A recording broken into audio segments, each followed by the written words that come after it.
KFC ஸ்டைல்ல popcorn chicken simple and ஈஸியா வீட்லயே நல்லா கிறிஸ்பியா பண்ணலாம். செம்ம ஈஸிங்க. அதுவும் லெஸ் ஆயில்ல. ஆயில் நம்ம கையில கொஞ்சம் கூட ஒட்டாது. அவ்ளோ நல்லா வரும். இதுக்கு வந்து கொஞ்சமா மிளகாத்தூளு, சால்ட்டு, நீங்க வேணா பெப்பர் பவுடர் ஆட் பண்ணிக்கலாம்.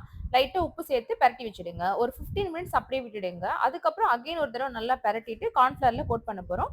ஸோ இப்போ ஒரு பிளேட்ல கார்ன்ஃப்ளவர், கொஞ்சமா சில்லி பவுடர், சால்ட் மட்டும் ஆட் பண்ணிக்க. இத நல்லா மிக்ஸ் பண்ணிட்டு, நம்ம மேரினேட் பண்ணி வச்சுக்க சிக்கன அப்படியே பெரட்டி எடுத்துக்கோங்க.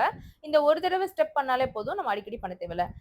ஃப்ரை பண்றதுக்கு நான் ஃபார்ச்சூன் சன்ஃப்ளவர் ஆயில் எடுத்துக்கிறேன். இது ரொம்ப லைட்டுங்க. 17% லெஸ் அப்சர்வேஷன் இருக்கு. ஸோ சூப்பரா இருக்கும். கையில ஒட்டாது, பிசு பிசுன்னு இருக்காது.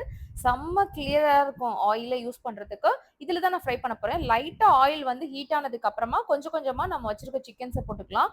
ஆயில ரொம்ப சூடுபடுத்திடாதீங்க. சோ தட் ஃபாஸ்ட்டா குக் ஆயிடும். அவுட் சைடு உங்களுக்கு இன்சைட்ல வந்து உங்களுக்கு ஒரு மாதிரி இருக்கும். அதனால ஸ்லோ ஹீட்ல வச்சு ஃப்ரை பண்ணுங்க. ஆயில்ல ஃப்ரை பண்ணி சாப்பிடணும். ஆனா லைட்டா இருக்கணும்னு நீங்க ஃபீல் பண்ணீங்கன்னா, கண்டிப்பா நீங்க ஃபார்ச்சூன் சன்ஃப்ளவர் ஆயில் யூஸ் பண்ணுங்க. என்னோட பேஜ மறக்காம ஃபாலோ பண்ணுங்க. வீடியோ சேவ் பண்ணிக்கோங்க. இது தொட்டுக்கிறதுக்கு லைட்டா சாஸ் வச்சு அப்படி சாப்பிட்டோம்னா வேற லெவல்ல இருக்கும். சீரியஸ்லி ஒரு 5 டூ 10 மினிட்ஸ்ல ரொம்ப ஈஸியான ஸ்நாக்ஸ்னா இதுதான் சொல்லுவேன். ஃபார்ச்சூன நீங்க இன்னைக்கே வாங்கி ட்ரை பண்ணி பாருங்க. பாய்.